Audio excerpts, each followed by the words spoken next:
अस्सलाम वालेकुम नाज़रीन, आप देख रहे हैं प्रोग्राम खबर गर्म है। मैं हूं सोनिया अदनान और मेरे साथ मौजूद हैं एहतशामुल हक।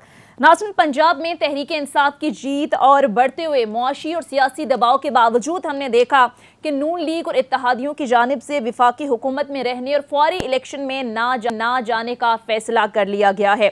इसके साथ साथ नाज़रीन, हुकूमत का ये दावा है, बल्कि हुकूमत के बकौल हुकूमत में रहने का फैसला मुल्क को डिफॉल्ट से बचाने और मईशत को बेहतरी की तरफ लेकर जाने के लिए किया गया है। और वज़ीर आज़म ने आज हमने देखा कि मुल्क की मुआशी सूरत हाल पर हंगामी इजलास भी तलब कर लिया है और हुकूमत मुसलसल ये दावा कर रही है। आज भी हमने देखा मिफ्ता इस्माइल साहब ने प्रेस कॉन्फ्रेंस की, दीगर मुस्लिम लीग नून के रहनुमाओं की जानिब से प्रेस कॉन्फ्रेंस की और ये दावा किया जा रहा है हुकूमत की जानिब से कि जल्द इस सूरत हाल से हम निमट लेंगे।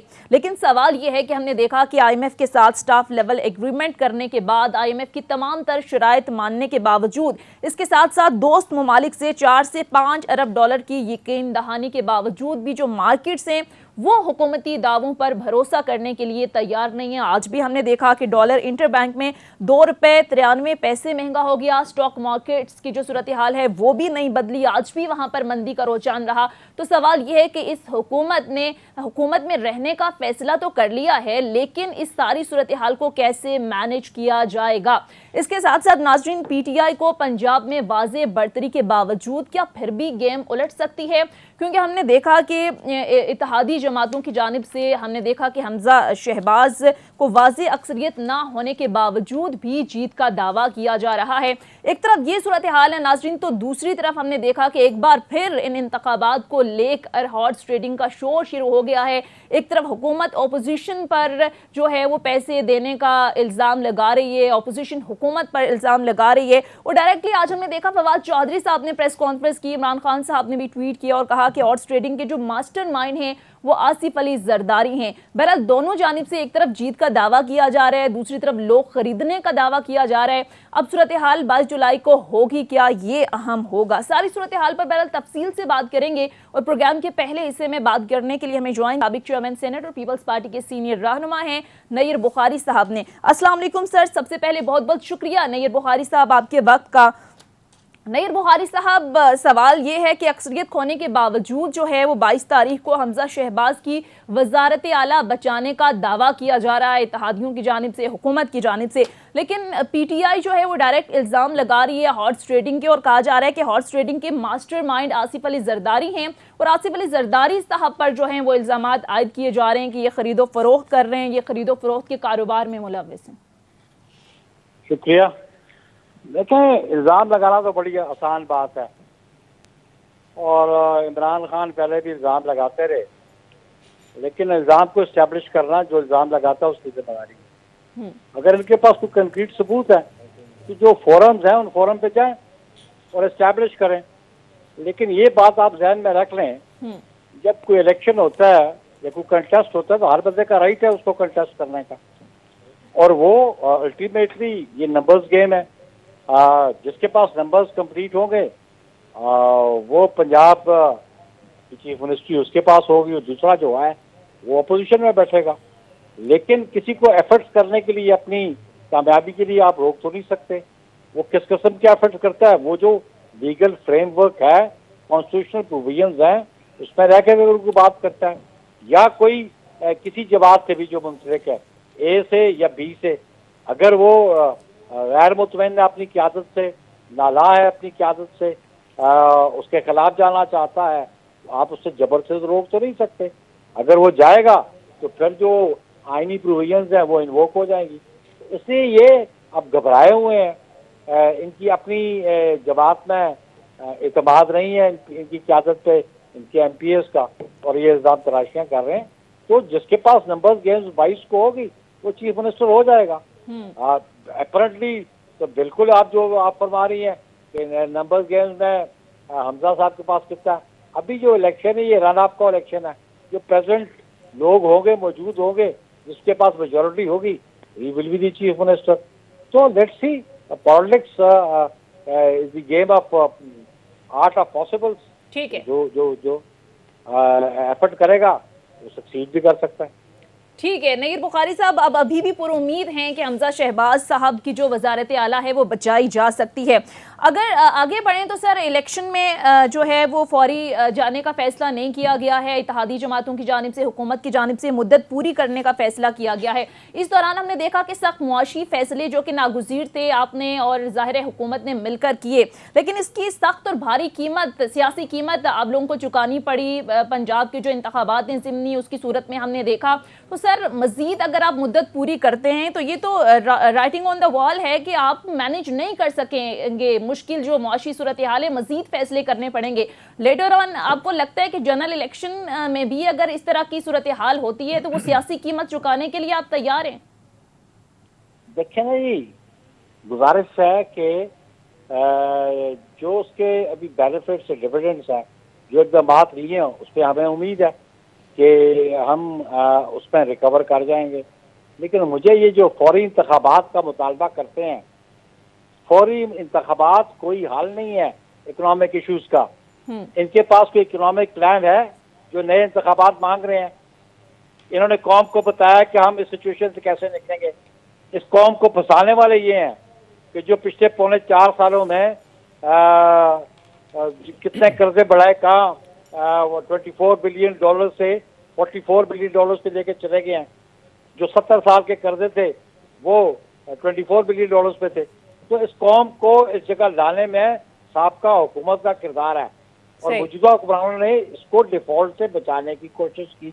और हम समझते हैं आने वाले दिनों में, आज भी फाइनेंस मिनिस्टर की स्टेटमेंट है, मुझे ये हर पता कहते हैं नए इंतखाबात कोई ऊपर से पैसे गिर पड़ेंगे आसमान से और इंतखाबात के जरिए। हम तो चाहते हैं कि वो क्या प्लानिंग क्या है, प्रपोजल्स क्या है, इस इकॉनमी को ठीक कैसे किया जाएगा। इंतखाबात सिर्फ हल नहीं है।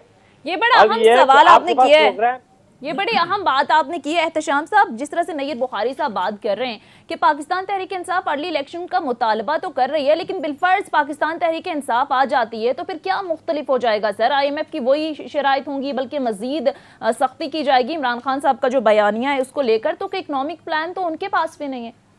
सुनिए, 2-3 चीज़ें बड़ी अहम है। एक शॉर्ट कमेंट करूंगा और फिर मैं भी बुखारी साहब से सवाल पूछूंगा। उनकी मौजूदगी में मैं क्या बात करूंगा, मेरा ख्याल है बेहतर है कि उनसे सवाल मैक्सिमम टाइम ले। बुखारी साहब, 2-3 चीज़ें बड़ी सामने आई हैं। मतलब आज हम जिस अंदाज से सूरत हाल देख रहे हैं, बड़ी अफसोसनाक और परेशान कुन बात यह है, कहा जा रहा है कि सियासी इस्तेकाम के इम्कानात मादूम होते चले जा रहे हैं और सियासी महाजराई जो है ना वो बढ़ती चली जा रही है।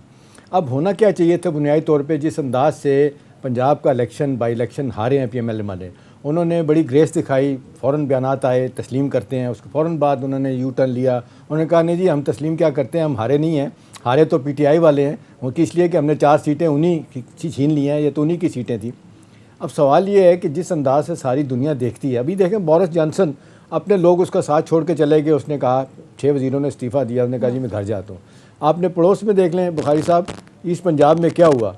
पहली दफ़ा तारीख़ में आप देख लें कि आम आदमी पार्टी ने वहाँ पे अकाली दल को हराया, कांग्रेस को हराया, BJP को हराया और किसी ने शोर नहीं किया कि जी पहली दफ़ा पंजाब की वजारत आला इनको मिल रही है आम आदमी पार्टी को। किसी ने इतराज़ नहीं किया।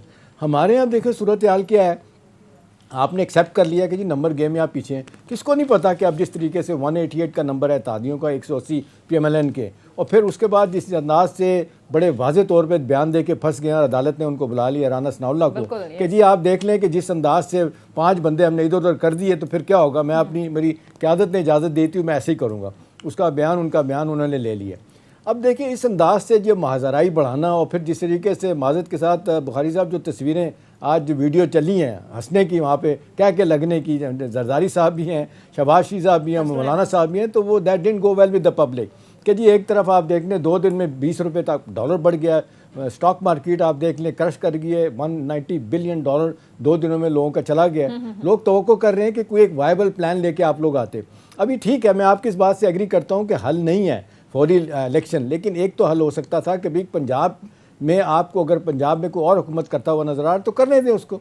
नंबर गेम की बात है, आप ठीक कह रहे हैं। अभी देखें क्यों गए जरदारी साहब कल चौधरी शुजात साहब के पास, इसलिए गए कि उन दोनों भाइयों में इख्तलाफ है, लेकिन उन्होंने कह दिया कि जी हमारे कैंडिडेट जो है ना वो परवेज़ इलाही हैं। मेरा सवाल ये है शाह साहब, थोड़ा सा इन्होंने भी पूछा है कि बड़ी सीरियस नोयत के इल्ज़ाम लग रहे हैं जरदारी साहब पे, और माजत के साथ ये इल्ज़ाम जो है ना माजी में हमने सच साबित हुए, अगरचे इसका सबूत कहीं भी नहीं मिलता। आप सही कह रहे हैं, जरदारी साहब मुँह से कहते हैं जी सबूत लाएँ, हाँ मैंने किया है, ले आएँ। अगर किसी के नाम के निकलते हैं जनाब पैसे, अगर वो उसका नाम आता है तो ठीक है, साबित करें, नहीं तो मेरा उसमें क्या कसूर है। तो आप नहीं समझते कि ये सियासी तौर पे आपके लिए भी नुकसान है। और दूसरा, शाह साहब लोग ये कह रहे हैं कि ये क्योंकि एक लेट थिंकिंग आई है, क्योंकि सारा मलबा जरदारी साहब पे आ रहा है।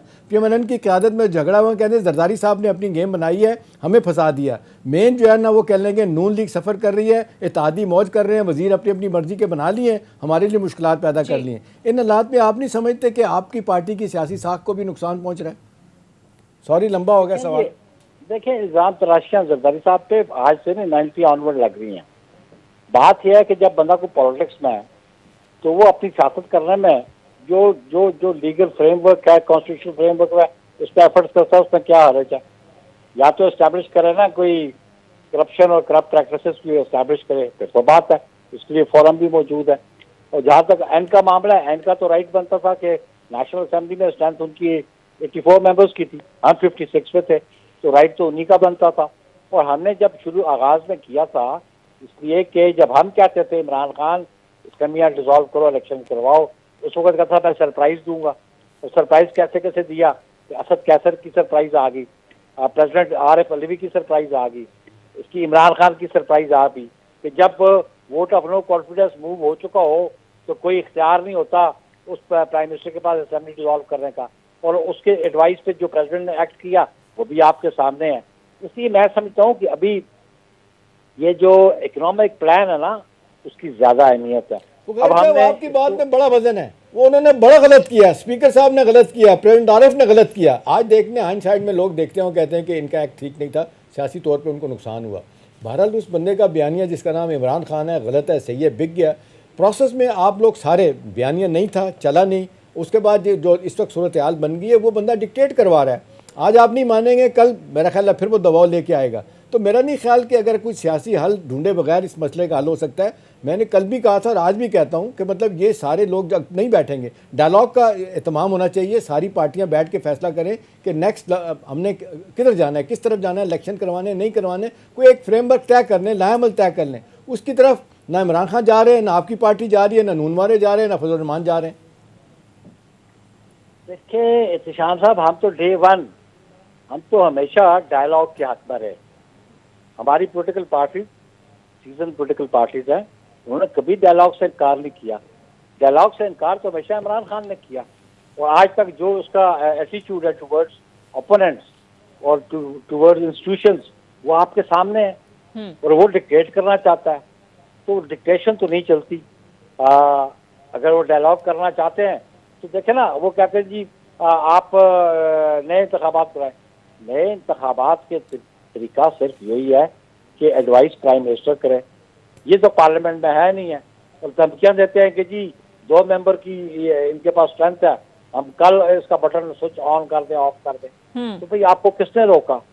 फवाद कहता है जी प्रेसिडेंट इनसे वोट ऑफ कॉन्फिडेंस जब ये कहेगा तो मांग ले, एक्सरसाइज कर ले अपना वो राइट। सही। तो लेकिन बुखारी साहब इस स्टेज पे जरदारी साहब का लाहौर में बैठ जाना, चले वो तो कह रहे हैं बाय डिज़ाइन आए हैं पैसा लेके, इल्ज़ाम जो लगा रहे हैं, चले मैं अगर कहूँ कि बाय डिफ़ॉल्ट ही चले, वो गए अपनी, उनका सूबा है, उनकी पार्टी भी है, जा सकते हैं।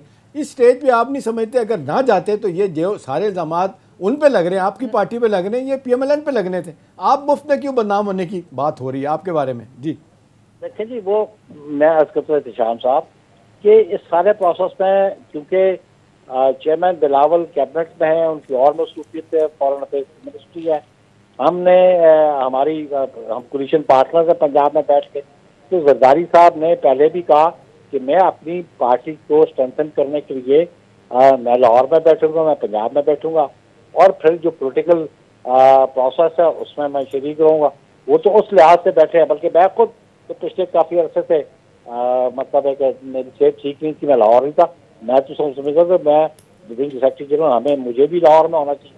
तो हम चाहते हैं कि हम अपनी पोजीशन जो पंजाब में है उसको रीगेन करें। सही। उसके लिए जरदारी साहब एफर्ट्स कर रहे हैं।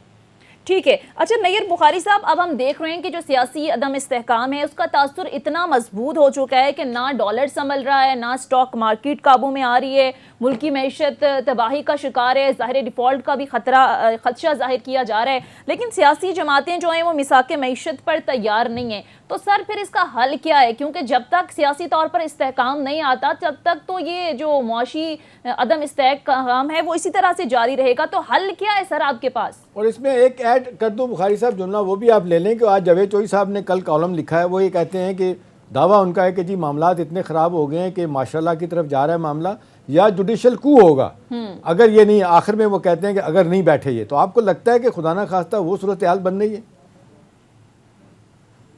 ये है कि इस इकॉनमी को स्टेबलाइज करने के लिए मौजूदा हुकूमत ने कुछ मेजर्स दिए हैं और उन मेजर्स के फ्रूट्स अब आने शुरू हो जाएंगे। इंटरनेशनली डॉलर और बाकी करेंसीज के मुकाबले में भी उसकी बहुत ज़्यादा वो ताकतवर हो रहा है।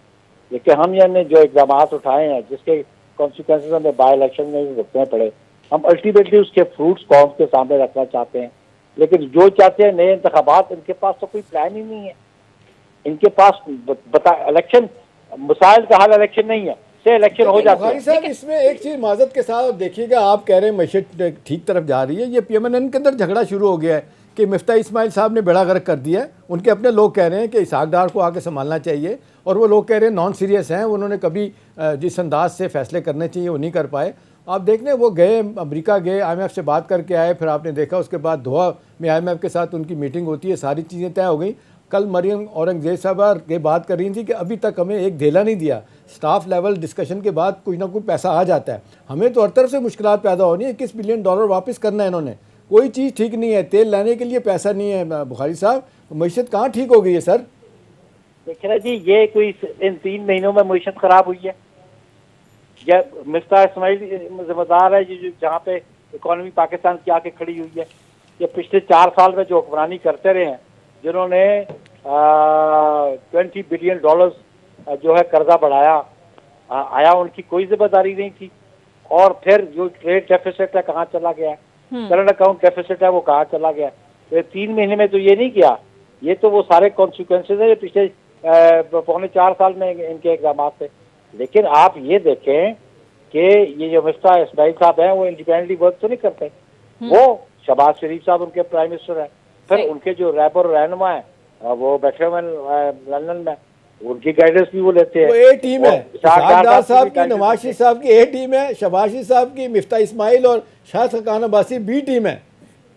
देखिए ये फिर उनका इंटरनल मामला, मैं उससे कोई कमेंट नहीं करता क्योंकि हम उनके कोलिशन पार्टनर्स हैं और हम होपफुली समझते हैं भाई end of the next year जब इलेक्शन होंगे पाकिस्तान की इकोनॉमी बेटर होगी और स्टेबिलिटी आ जाएगी। सही। अच्छा नैयर बुखारी साहब, आज तो मुस्लिम लीग नून के रहनुमाओं ने प्रेस कॉन्फ्रेंस की और ये वाज़ेह किया कि मुआशी नहीं बल्कि जो सियासी हलचल है वो रुपए की कदर में कमी की बड़ी वजह है। यही वजह है कि डॉलर जो है वो काबू में नहीं आ रहा, मार्केट्स का एतबार कम होता जा रहा है। तो सर आपको नहीं लगता कि अब मुल्क को अगर नए इंतखाबात की तरफ जाने से रोकेंगे तो आप लोग अपना सियासी नुकसान करेंगे, क्योंकि सबसे बड़ी वजह इस मौजूदा मुआशी सूरत हाल की तो अनसर्टनिटी है? देखिए जी, मेरा फिर वही सवाल है, कोई नए इंतखाबात जो है ये अलादीन का चिराग है कि आपकी इकोनॉमी ठीक हो जाएगी? मुझे बताया ना आप, सोल्यूशन क्या है? मैं अगर मैं अर्ज करूं बुखारी साहब, देखें सब लोग क्यों कह रहे हैं नए इलेक्शन के लिए। देखें ना IMF तैयार है, वो कहता है कि जी ये जब तक स्टेबिलिटी नहीं आती, और अभी तक जो खबरें आ रही हैं वो कभी कहते हैं कि जी पैसे दे देंगे, कभी कहते हैं कि नहीं जब तक आपका मामला इस्तेकाम की तरफ नहीं जाता, कभी कहते हैं केयर टेकर के साथ मामला तय करेंगे, कभी कहते हैं नहीं तय करेंगे। लोग कहते हैं एक बाकायदा एक इलेक्टेड गवर्नमेंट, स्ट्रॉन्ग गवर्नमेंट जब तक नहीं बनेगी पाकिस्तान का कोई मैसेज बाहर नहीं जाएगा कि पाकिस्तान माशी तरक्की की राह पर जा रहा है और इस्तेकाम जो है ना वो आ रहा है। इसलिए लोग कह रहे हैं कि इलेक्शन करवाए जाएँ, और इस इलेक्शन में लोग ये नहीं कि नेशनल असम्बली के हों, फिर वो आपकी पार्ट वहाँ से सिंध से भी हों, KP से भी हों, सब जगहों से हों, क्योंकि पाकिस्तान की तारीख में ये पहले कभी नहीं हुआ कि जो नेशनल असम्बली के इलेक्शन हो तो बाकी के ना हो।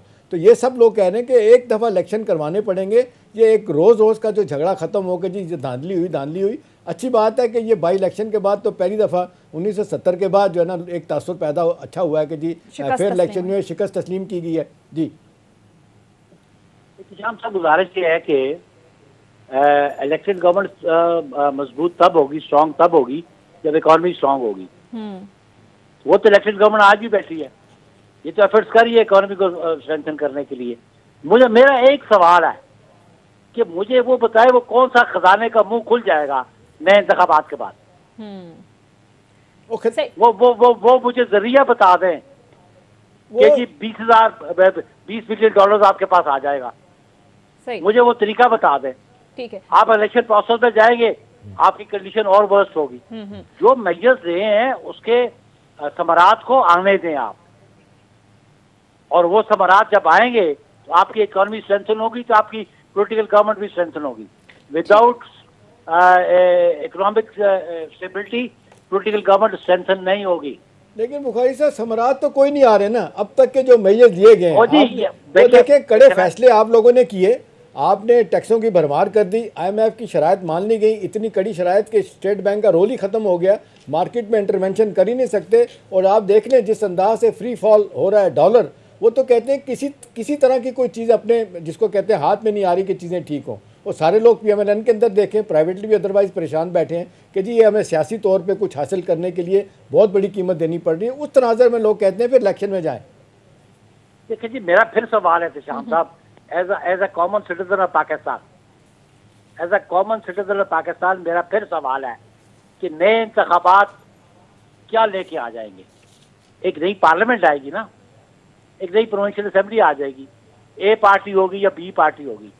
मुझे इकोनॉमी के हवाले से बता दें कि क्या प्लान है उनका।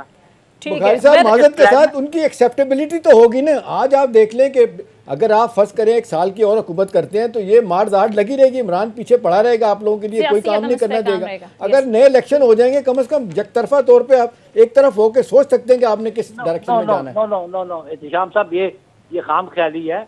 पॉलिटिक्स में ओपोनेंट्स एक दूसरे के ओपोनेंट्स ही रहते हैं और उनकी वीकनेसेस की बात करते रहते हैं। लेकिन मैं ये समझता हूँ कि ये अगला अक्टूबर तक ये बड़ा इम्पोर्टेंट है और मैं होपफुल हूँ, क्योंकि आप डॉलर के मुकाबले में पाउंड को देख ले कहाँ चला गया है।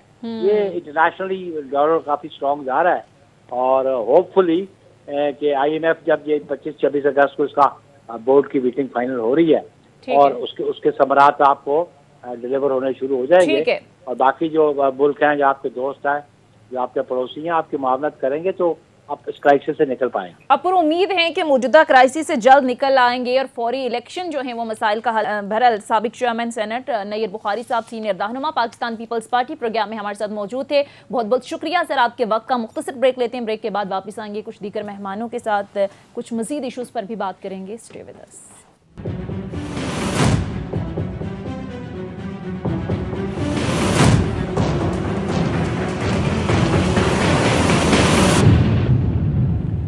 ब्रेक के बाद खुशामदीद नाज़रीन, प्रोग्राम में ज्वाइन किया है PTI रहनुमा उस्मान सईद बसरा साहब ने। Thank you so much Basra साहब आपके वक्त का। इसके साथ साथ सीनियर एनालिस्ट मुबशिर बुखारी साहब ने हमें ज्वाइन किया है। Thank you so much Mubashir Bukhari साहब आपके वक्त का भी।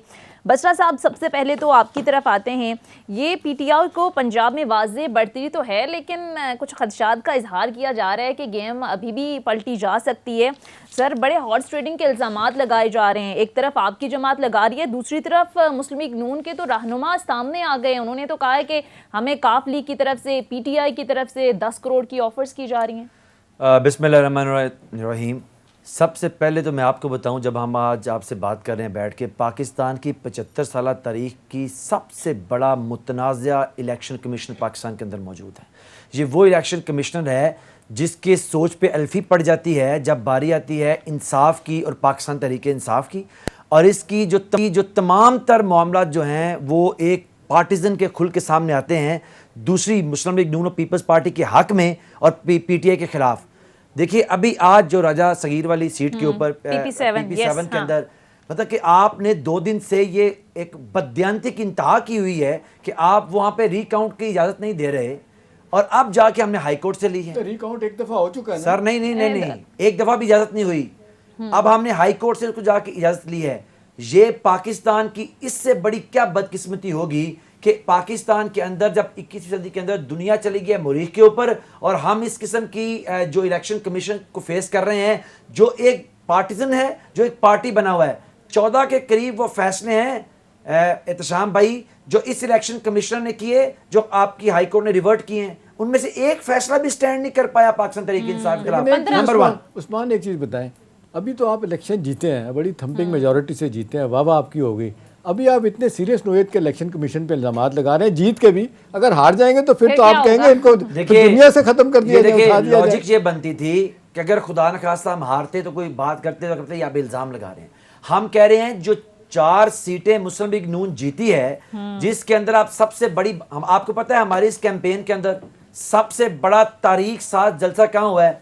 वो मुजफ्फरगढ़ जहां हम इलेक्शन हारे हैं, जहां हमें इलेक्शन हराया गया है, जिसके प्रिजाइडिंग ऑफिसर का एक डेथ बेड के ऊपर बयान है, स्टेटमेंट है कि मुझे किन लोगों ने मारा, मुस्लिम लीग नून के, मुझे इंटरव्यू किया।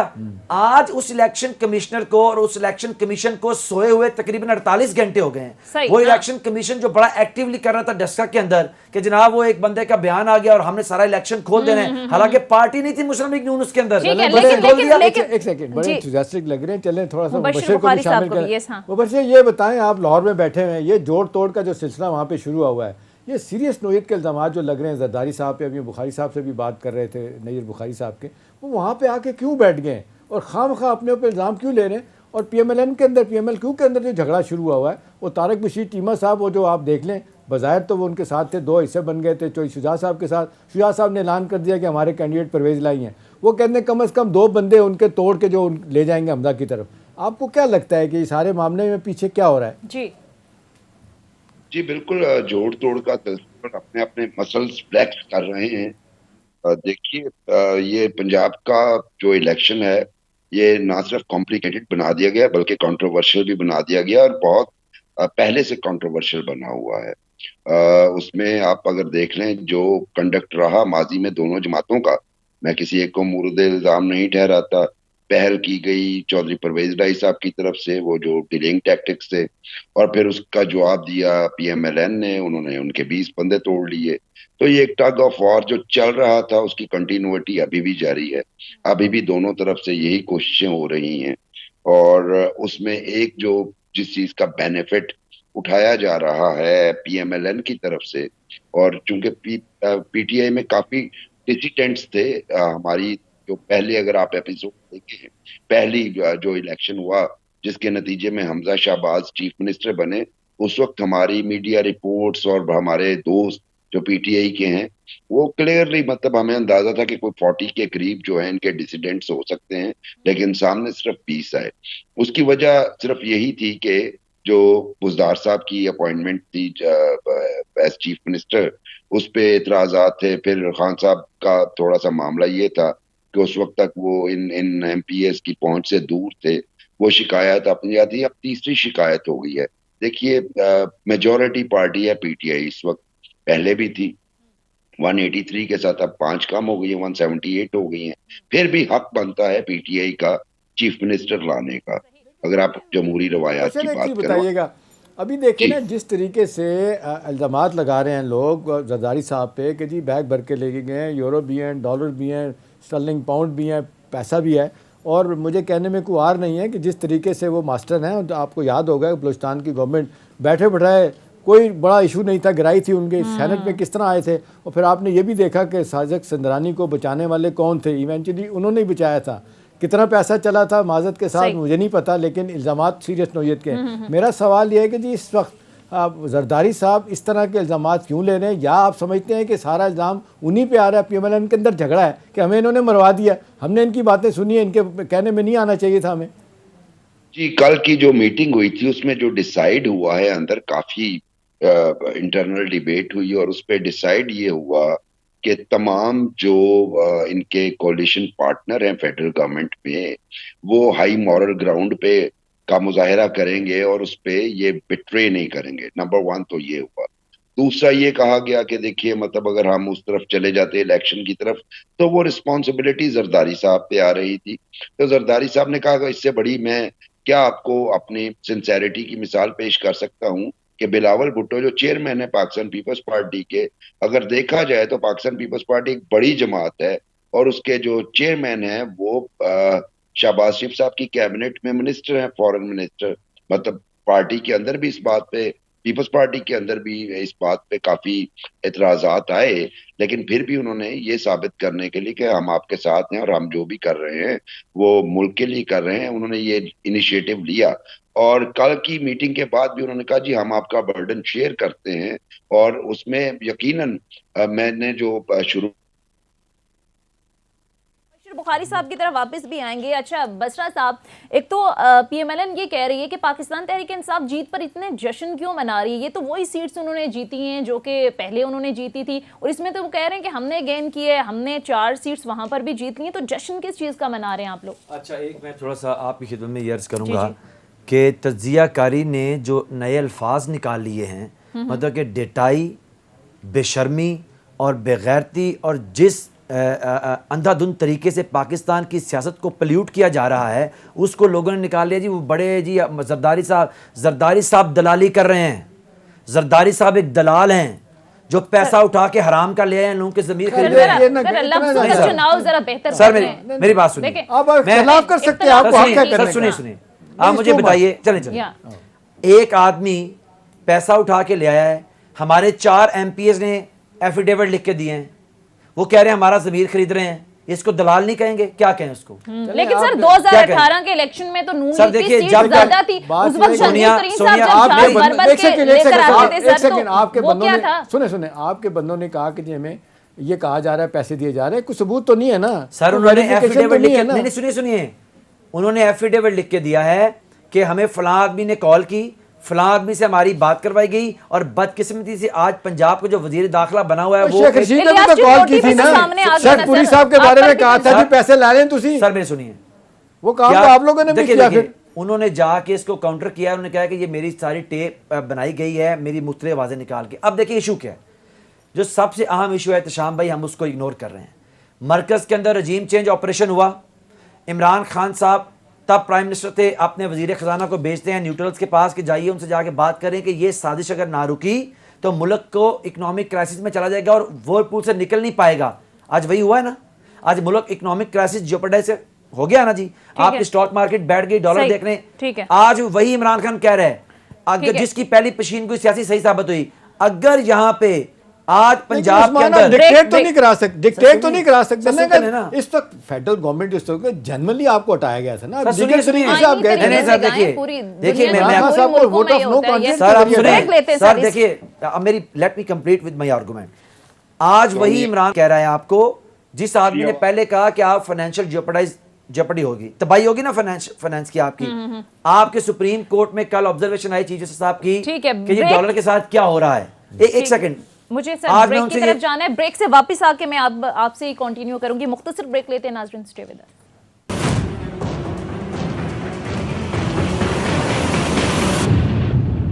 ब्रेक के बाद खुश आमदीद। अच्छा बसरा साहब, आप तो ये कह रहे हैं कि अर्ली इलेक्शन की तरफ जाएं, अगर हमारे पास गवर्नमेंट हो तो हालात बेहतरी की तरफ जो है वो चले जाएंगे, लेकिन प्लान क्या है? कोई इकोनॉमिक प्लान तो आपके पास भी नहीं है ना। आप अगर गवर्नमेंट में आते हैं वही सारे मसाइल आपको भी फेस करने पड़ेंगे। देखिए बता दें, लोग कहते हैं बहुत स्टबर्न है आपके लीडर, बात मानने के लिए करने के लिए तैयार नहीं है, जिद्दी हैं, इस वजह से मामलात खराब हो रहे हैं। मतलब अगर सारी की सारी गलतियां उनके, तो कुछ आपके हिस्से में भी तो आती है ना। देखिए, अगर तो इमरान खान को आप कहते हैं स्टबन है कि वो अमेरिका की साजिश के सामने लेटा नहीं है, स्टबन है, खड़ा हो गया, तो मैं कहता हूँ ऐसा स्टबन तो हमें चाहिए था। जो 75 साल में यहाँ पे लोगों को कॉलें हैं, लोग लेट गए, उल्टे कुछ सीधे, तो अमेरिका तो निकल रहा। नहीं सर, नहीं, ये मैटर ऑफ द फैक्ट है। अमरीकी साजिश इस मुल्क के अंदर मुदाखलत की सूरत में आप मौजूद है, इस पर कोई इनकार नहीं कर सकता, इसके तमाम शवाहिद मौजूद है। खुद आपके लोग कह रहे हैं। अभी मैं सिर्फ आपसे सर खिदमत में ये कह रहा हूँ, देखिए इमरान खान की बात को बड़ी संजीदगी से सुनना चाहिए। वो क्या कहते रहे हैं, उन्होंने कहा था ये मुल्क अगर ये साजिश ना रुकी तो ये मुल्क इकोनॉमिक क्राइसिस में चला जाएगा, चला गया है। आज इमरान खान आपको समझा रहे हैं उन सब स्टेक होल्डर्स को कि सुन लो कान खोल के, अगर पंजाब के अंदर दोबारा जो मकरू खेल खेला जा रहा है पैसे का और एक लोगों के ज़मीर खरीद, अगर ये ऐसा हुआ, लोगों ने अभी मुबशर से कमेंट जी, मुबशर क्या कहेंगे जिस तरीके से बात कर रहे हैं जिस अपने लीडर को? जी मेरी पहले बात मुकम्मल नहीं हुई और मैं बसरा साहब से बदस्त अर्ज करूंगा, भाई लीडरशिप का काम थोड़ी सी तहजीब सिखाना भी होता है।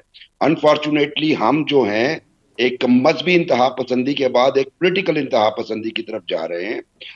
आप अगर डिफरेंस ऑफ ओपिनियन टॉलरेट नहीं कर सकते तो आप सियासत छोड़ दीजिए, क्योंकि आपने जो अल्फाज इस्तेमाल किए, मैं ले लिया उन्होंने भाई, ले लिया बड़ी की, लेकिन मैं सिर्फ सवाल उस पर ये मानता था, जब सादिक संजरानी को बचाने के लिए आप जरदारी साहब के साथ मिलके पीटीआई काम कर रही थी, तो उस फेल को आप वही कहेंगे जो आपने इस वक्त कहा। ये गेम है भाई, इसे सियासत कहते हैं, ये फसाद है।